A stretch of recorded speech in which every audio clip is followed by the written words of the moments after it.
staccato, detached, rambunctious, almost disturbing.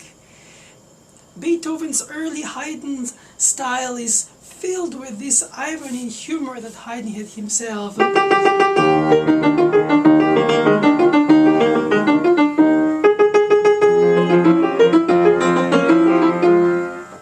Staccato by Haydn, staccato by Beethoven.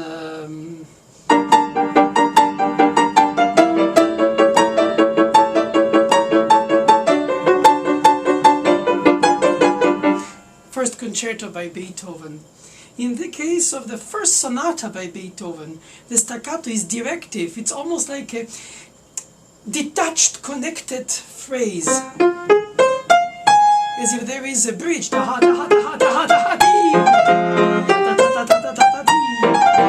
As if it's...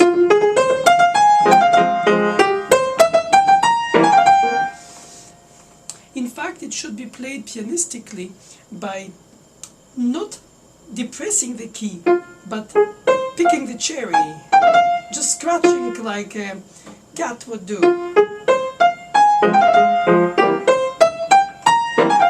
to allow for the juice of the note to just sprinkle, not all at once, not defensive or perhaps sometimes almost aggressive. Rather playful, cunning.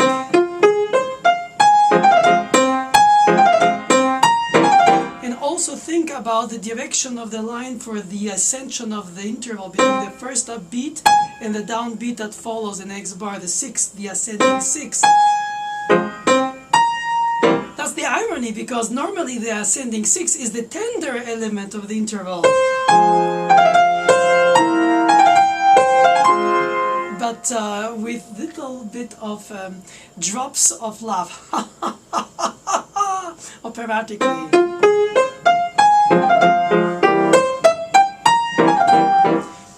So each note is a little more than the one after, before.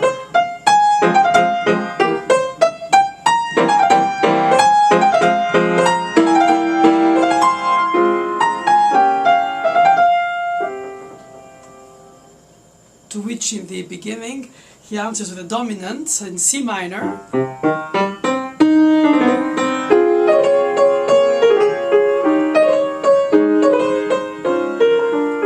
To be noted that in the indication by Beethoven, these are not turns with a symbol, rather really written triplets. For sure before the beat, since they're written rhythmically and placed exactly.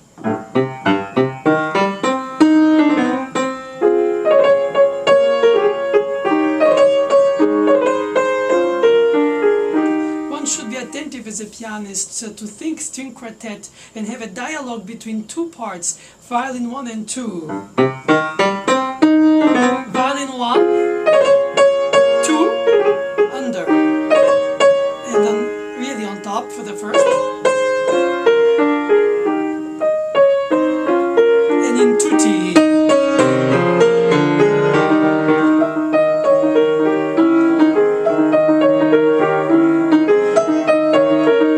I think it's very important to take in account interpretationally that they repeat 3 times of the second themes.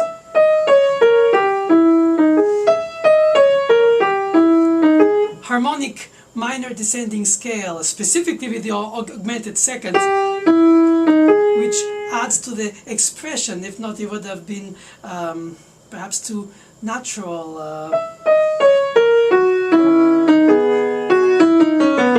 natural descending minor. But the leading tone dropping with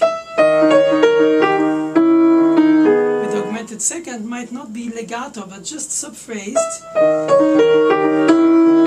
Appoggiatura it creates on the dominant 9/8 for the appoggiatura. And Beethoven plays with it 3 times in a row, immediately, but resolved in major. So it's half minor by the minor 6th, but major relative A flat major, of course, for the second theme, by the 3rd. So major by the 3rd, minor by the 6th. down in major because it's A flat major relative major to the minor original key.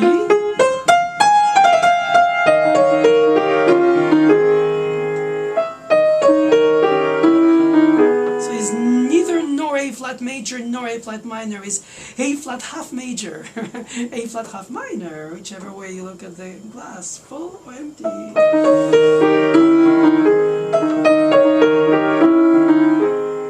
That you hear the tenor resolution of the major third. Probably another of those Haydnesque, since Beethoven is so fresh out of this Haydn school, humor, but tender humor, subtle humor, like minor, major, minor, major. Therefore, with interpretational choice, no change of dynamics, no one time less loud, second times more loud, third time echo, no. It's part of the statement to restate it.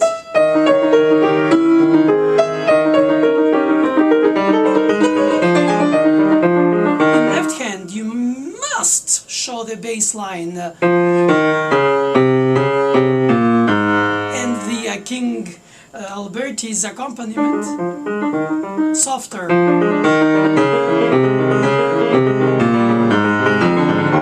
Linear bass that drives us, that is our current, underwater current.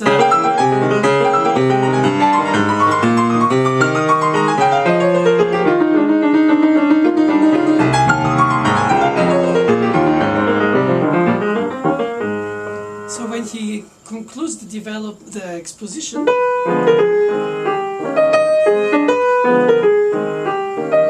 he uses the same effect as when he exposed the second theme, 3 times, from which one it developed. And here in the conclusion of the exposition, 3 times too. Again.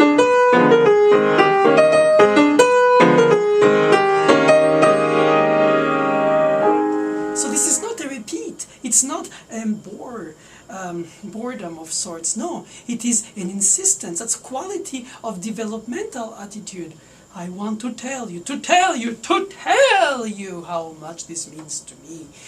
So it's the exposition anyway is there to expose basically. Obviously the theme,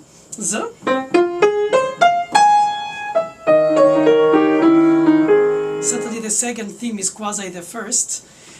But legato and descending whenever the first is up, and staccato, sorry for this.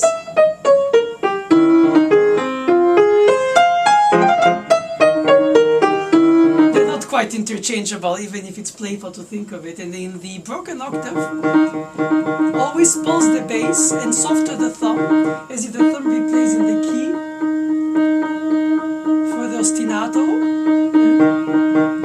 a little pulse. So you don't have a one-directional, but almost like a three-dimensional accompaniment.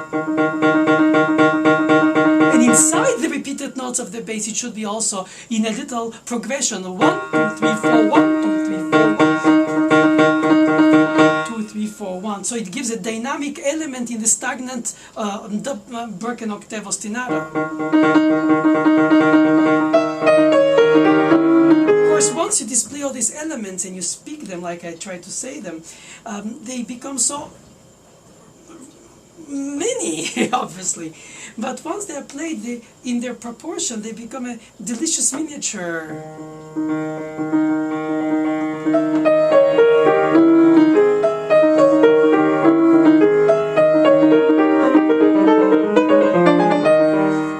And the broken eighth note, 3 rest, 3/8 notes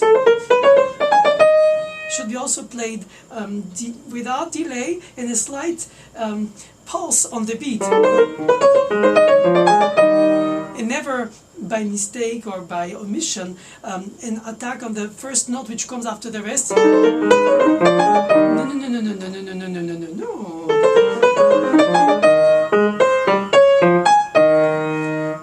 So it's the off beats of the left hand in 4/4. 1, 2, 3, 4, 5, 6. And so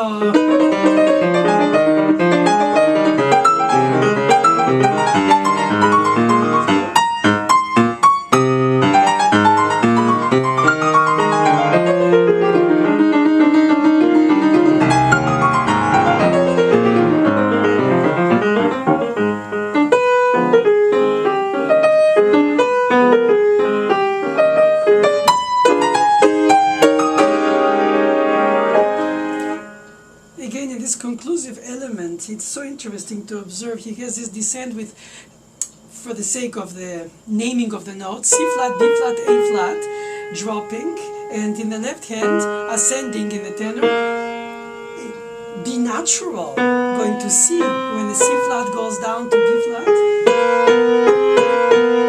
There's a tension, very subtle chromatic tension of dropping and ascending.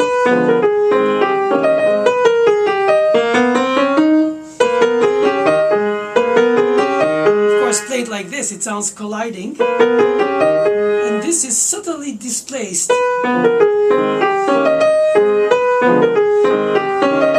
So don't play just chords, but play voices.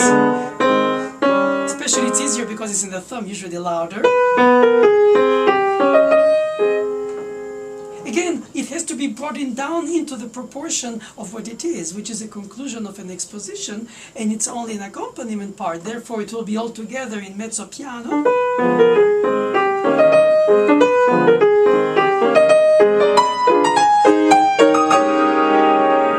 The fact that one can think of these things, name them, choose them, display them, take them apart and then put them back together, is even in order to integrate them even more naturally into the expression, and not just to poke them out. Well, difficult to do and easy to say.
Is so obvious that even speaking it is redundant, but nevertheless the return to the recap is so amazingly subtle, perhaps more subtle than all the development, which is so obvious. So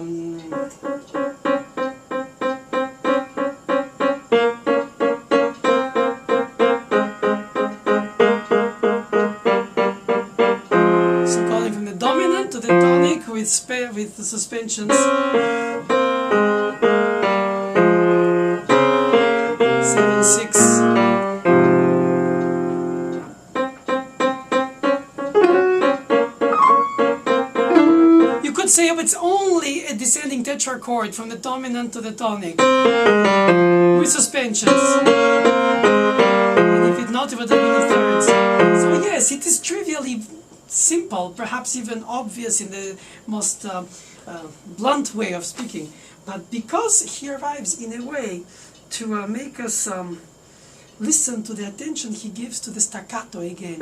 The same staccato of his immediately first theme that was jumping up in staccato over the 6/4 chord. And here it's stagnant on one note and on two. He could have done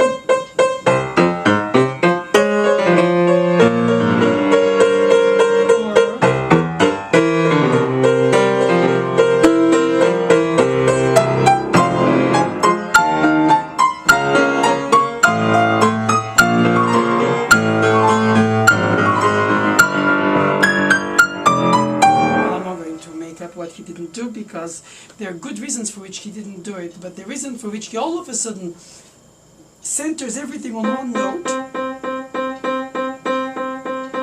it's striking compared to the exponential expansion of the development before it. And when he's into the recap, he does the second theme. with the original key, naturally in F minor. But this time it's not half minor, half major, like this subtly ambiguous A flat major with minor 6. Yeah, the exposition is fully minor. I'm very sensitive to this difference between major, half major, or half minor if you want. And so the major third with a minor 6, and here it's all minor.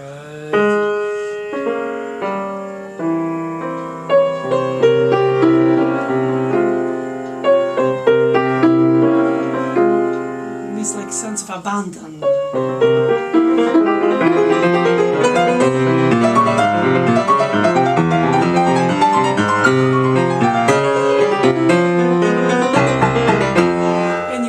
Is for the first movement, which ends with a conclusion.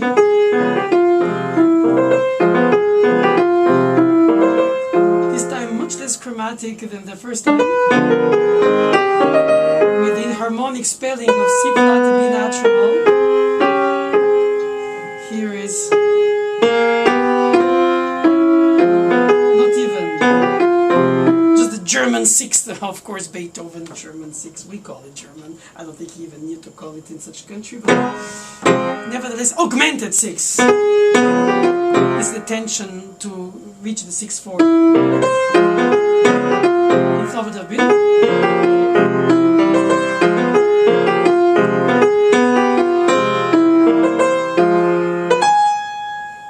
But it's very difficult to play precisely the chords which are upbeats.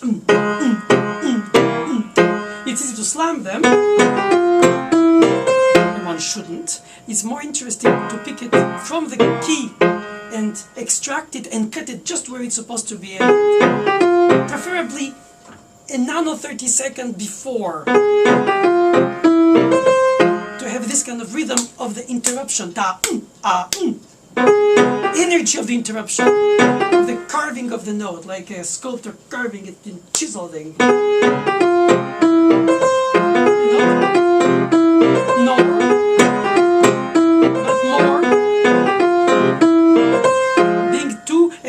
And on second and fourth, supposedly up beats or weak beats, it gives this energy of bridging towards the down beats, which are legato descending in the right hand. 1 and 3, and 1 and 2, 4.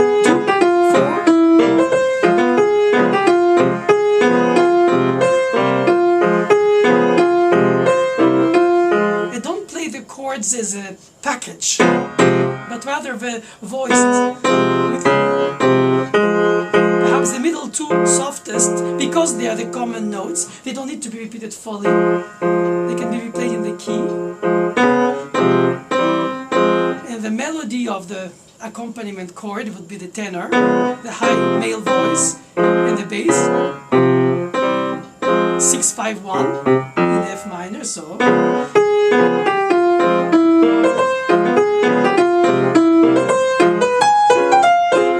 Into proportions and not exaggerated for demonstration as I do in examples of details.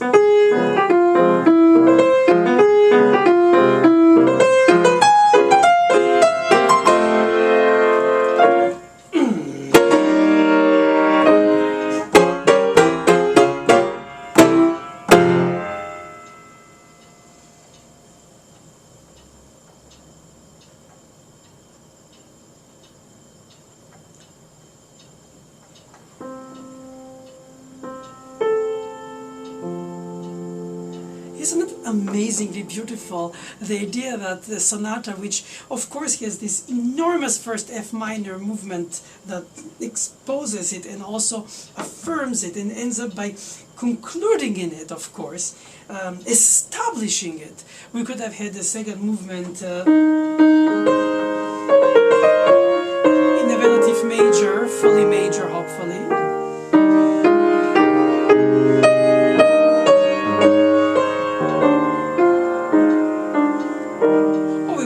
Something also on the dominant, perhaps on C, but in minor.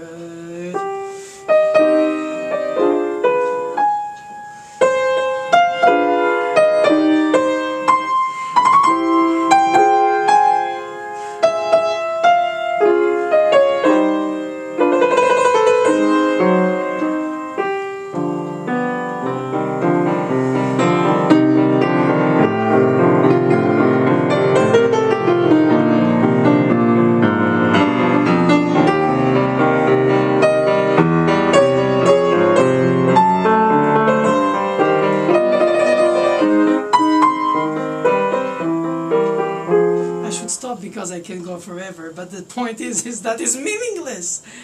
Really meaningless. And why is it meaningless? Because, in fact, he chose to do something so much more interesting than just the expected, or perhaps the guessable, or perhaps not because it didn't have to be guessable, but because this affirmation of F minor was so strong. Whoops, that was interesting. It's fully minor, of course. And then the leap of the major sixth in major, F major. It's like a heavenly gift.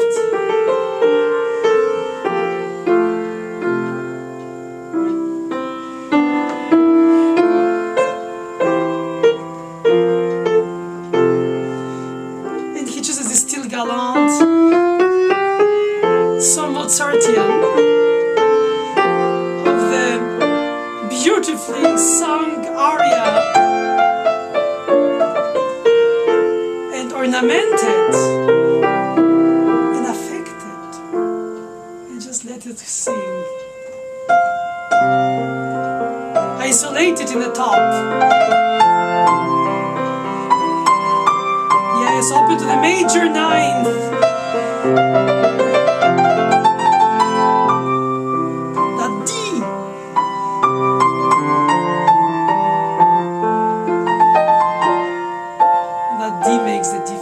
Really does. It's a very easy word to say, but it's true. Again, that D. It goes above the octave generously and then closes.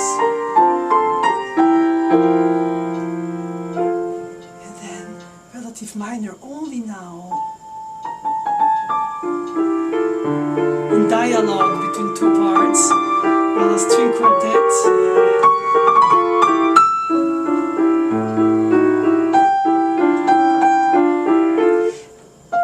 Resolution always has to be resolved.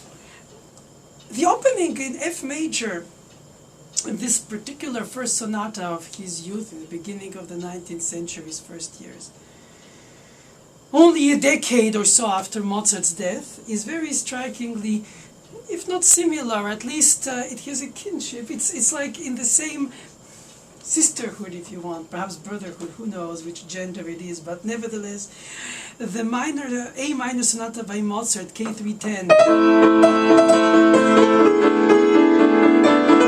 has the relative F major for its, well, it's not relative, but it's F major for a slow movement. Also ascending the arpeggio with the leap of the major six, which is the tenderness, the love, the affection.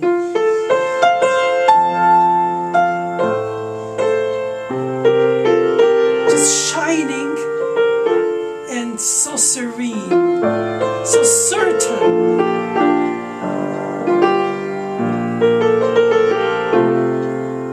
Not so active as much as observing.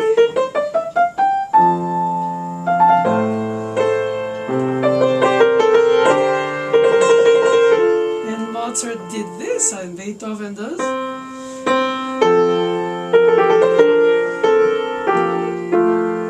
And Mozart did.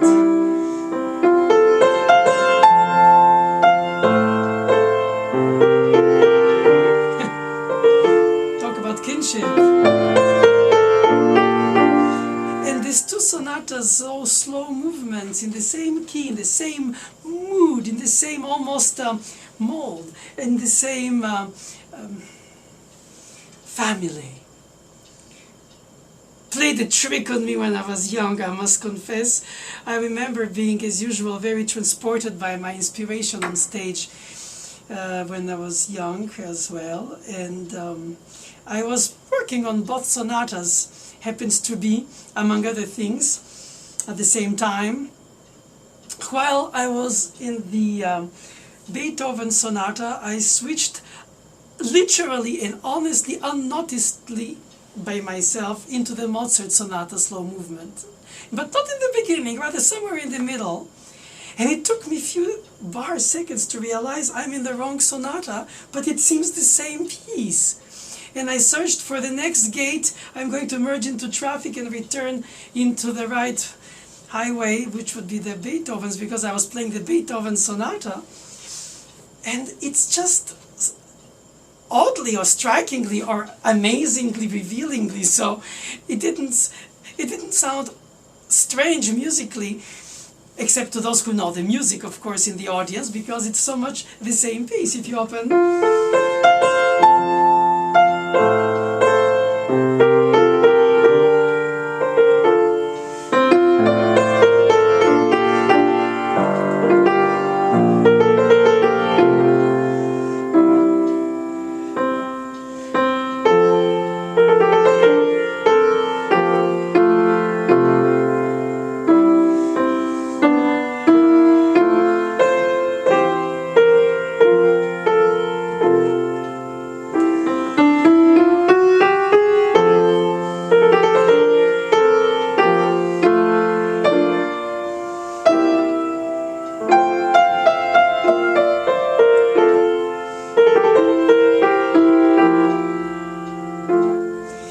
see how almost naturally so the two first phrases played one after the other of the two sonatas seem just to follow each other in the most absolute harmonic logic, and just not naturally so. Well, that played a trick on me, and I was a bit worried, how will I find the path to return, because one thing is to escape, another thing is to find your way back without to be too much noticed. Well, that will remain one of my today's smiling moments, but I don't think I was smiling a lot then inside myself. That being said, we would like to hear a little bit of the third movement, which is, as usual, that little minuet that is only in proportions little. In this case,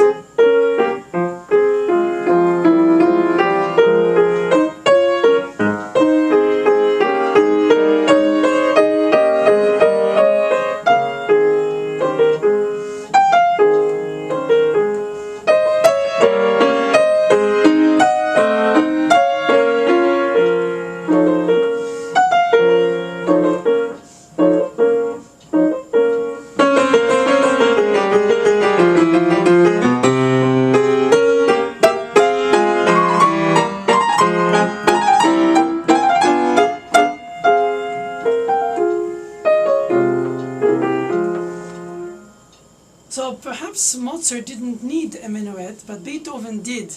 Most likely, I can only guess, because the stormy, Sturm und Drangisch last movement, which comes,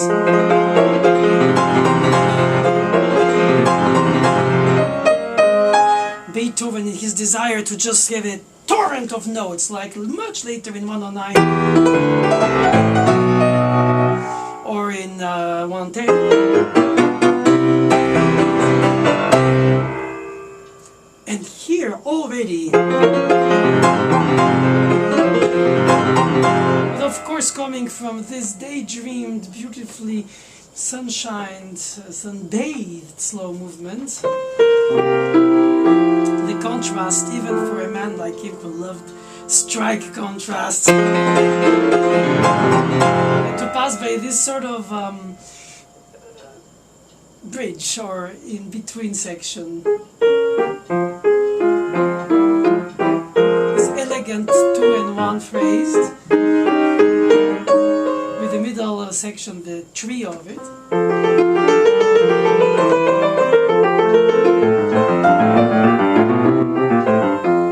Secret Beethoven has about writing trios that are insignificant musically, or apparently so, compared to the complexity, chromaticism and drivenness of the other movements, or even the scherzo movement.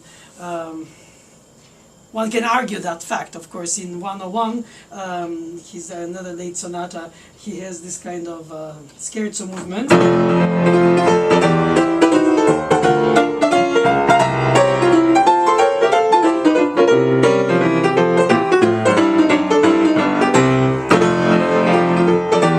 Driven, if it is, and that is almost unstoppable energy. And then the middle section, the trio part,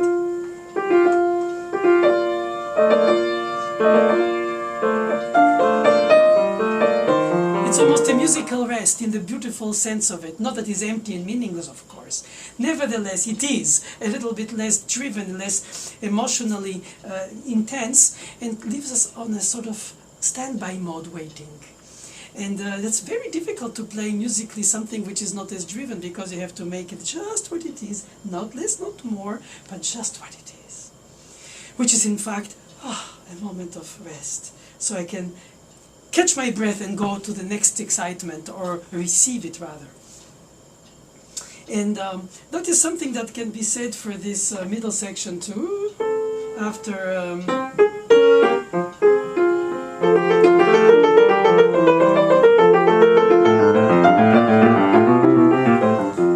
well, that's directly the end. But nevertheless, it gives that sense of something is going to happen. I like to think that if we had, for instance, lost some pages of this sonata before it was published, it happened often, those kind of unfinished situations, burned, lost, stolen, sold in some pawn shop of the past, well, whatever reason. Who would guess what kind of trio Beethoven would have written? I think most of us and most of the famous scholars would have all gone into searching for something a little more. I mean, Beethoven wouldn't write something simple. Of course he would, but then he has the right to do simple. But we would think of something more driven, even if less than we would imagine. In other words, we would always inject into it our idea. But I don't think we would have gotten as far as to imagine that after this, when he finishes, perhaps the middle section would have been.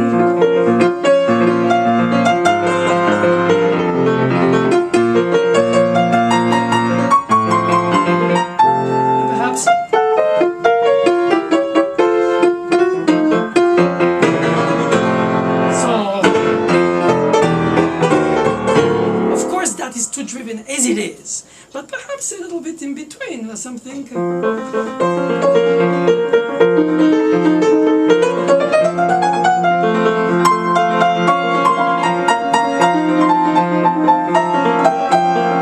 I just make up on the spot something that could have been, that didn't have to be, but something which I would imagine is more injected with meaning, and all of a sudden to have something just idle is so beautifully found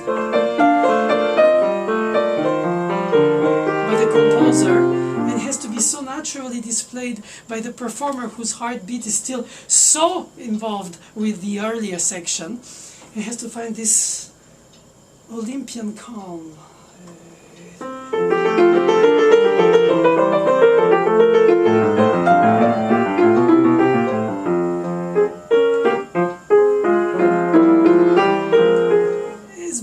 This minuet, and to call it a transition between the aria second movement, the symphonic first sonata form, two theme development, recap first movement, and then the rondo, breathless rondo of the fourth movement that comes with a violent sheets of rain.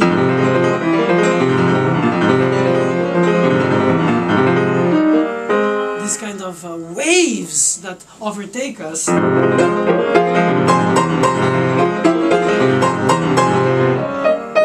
And punctuated by those storms, flashes. And that's really, if Sturm und Drang is anything, this it is. Imagine if both hands were doing that. Well, of course, there is a famous sonata in F minor to come later.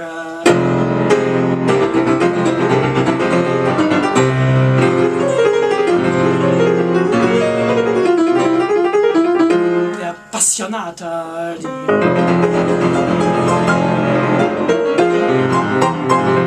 Okay, it's young Beethoven yet, still very driven. Not yet the Beethoven of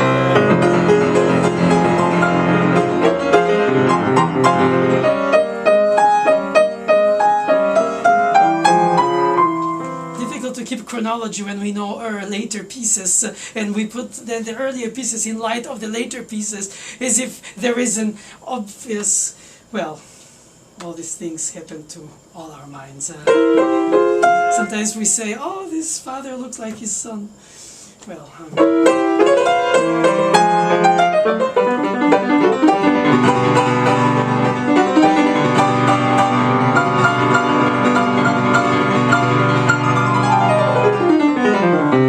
perhaps Schubert in his D960 felt like the son of Beethoven.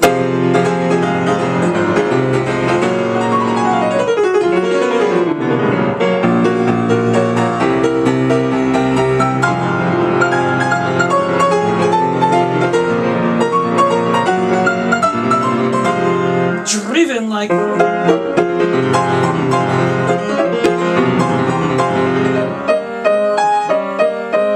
perhaps as driven as...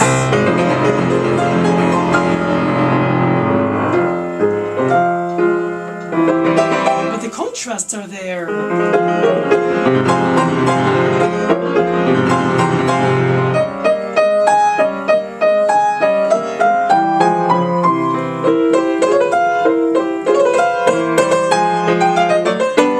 The three repeats again of the theme twice, and the third time unlocks,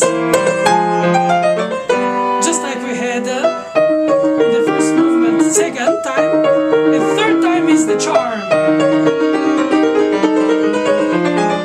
In the conclusion, one time, and the second time, and the third time.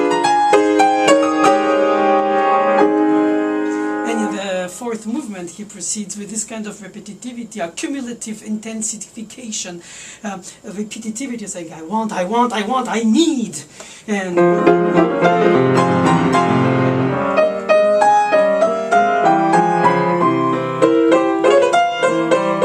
the third time.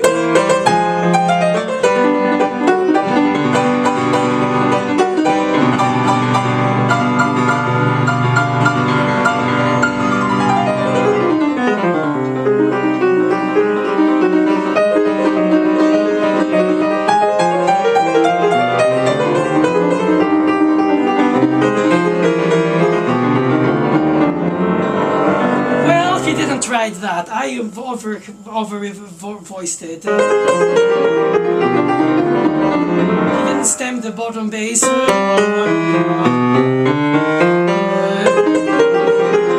melody. No, he didn't do that. But he hinted it. And so when you arrive in a situation where you're so driven by this opening that is so overwhelming you, like a storm that takes you by... not really surprised, because obviously there was a minuet in between. The idea of using in this quick tempo 3 against 2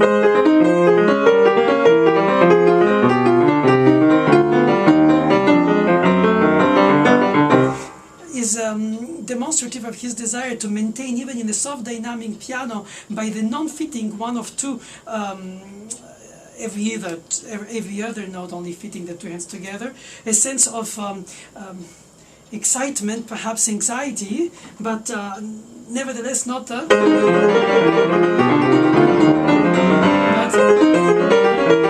2 against 3, not 2 against 4.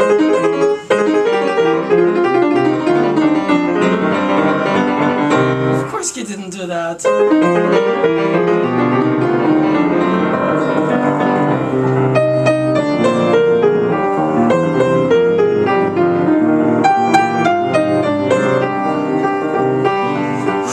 That the bass line goes up, only 1 inching,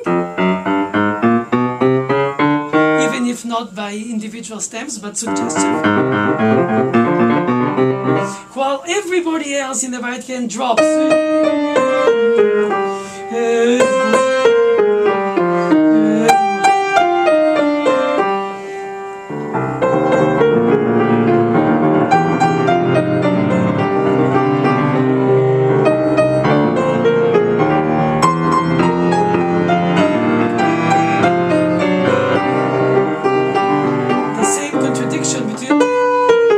Of the exposition of the first movement and the ascension, and here is a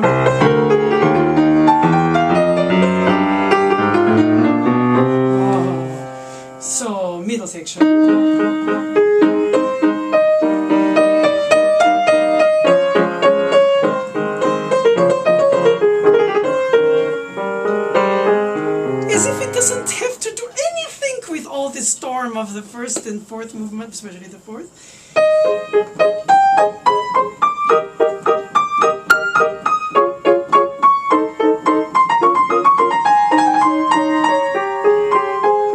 And the departure of the rest and 3 repeated chords in the left hand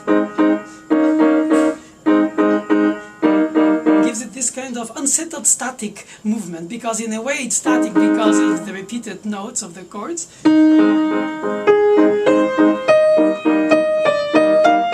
The first beat is empty. Ta, ta, ta, ta, ta, ta. We feel this kind of rebouncing on the rest, as if it's an ejection. And the melodic notes falling on the strong beats 1 and 3. The E flat and E flat is heard alone, and not.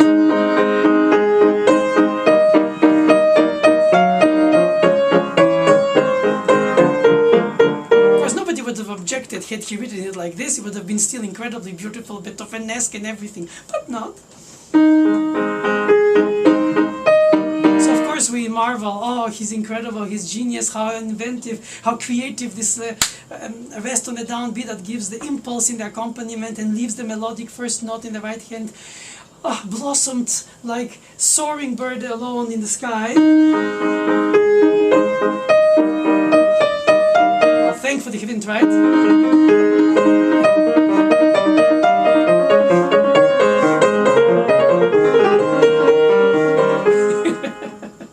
Well, obviously, thankfully.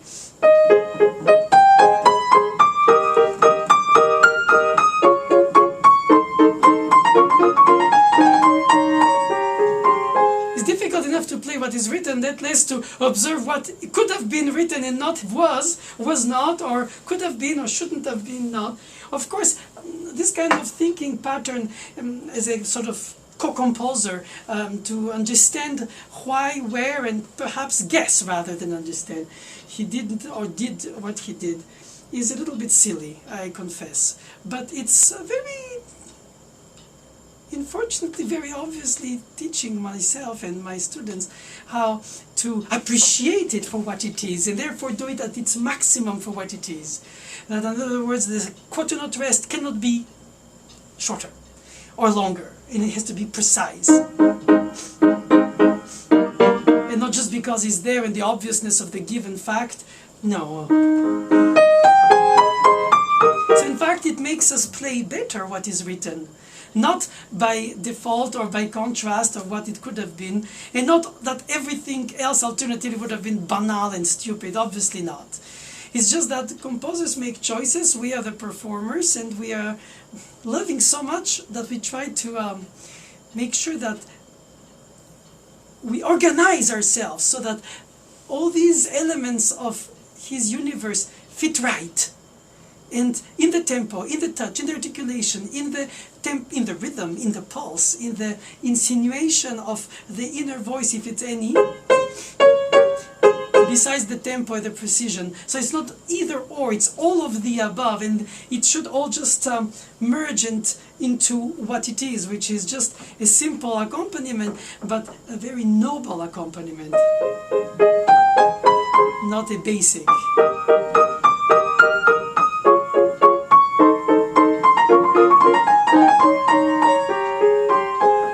Out of this section to return to the rondo opening section.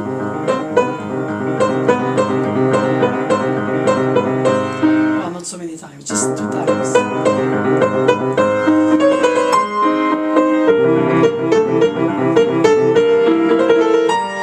To observe in the notation that this is written as a turn with a sign, which allows for a freedom of the fancy of the performer to perhaps tighten it up or make it more loose. Whenever in the first movement, the turn was written in triplets and inserted specifically at the interstice between the 3rd and 4th quarter notes of the left hand ostinato. Whenever here, he lives into the fancy of the performer, so we'll never agree those who like it tight and those who like it loose. But the notation allows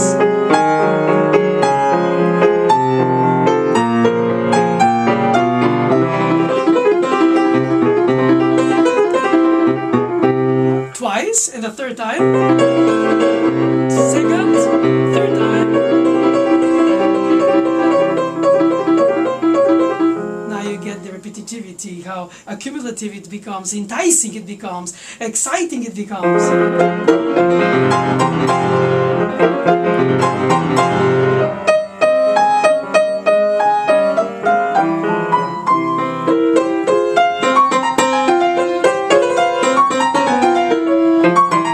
Third time, of course.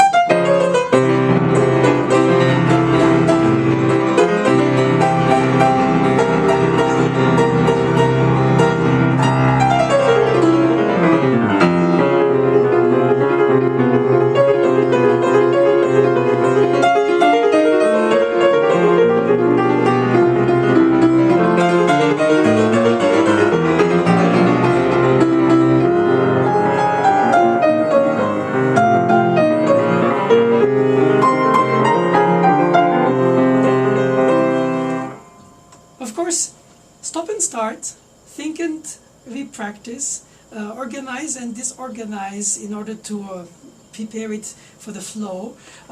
Not overwhelm it with pedal, but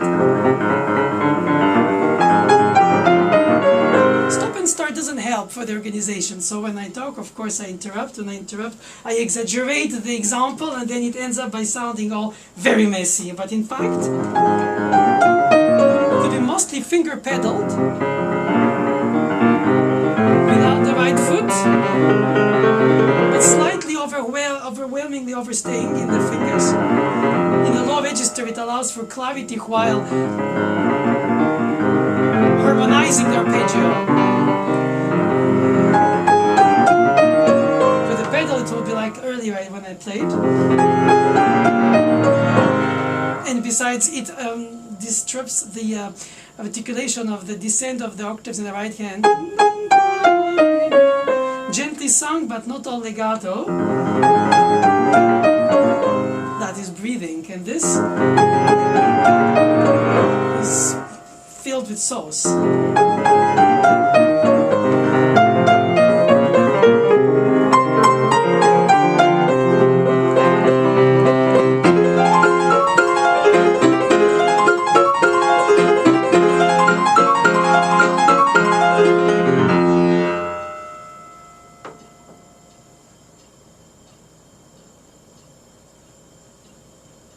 Thank you.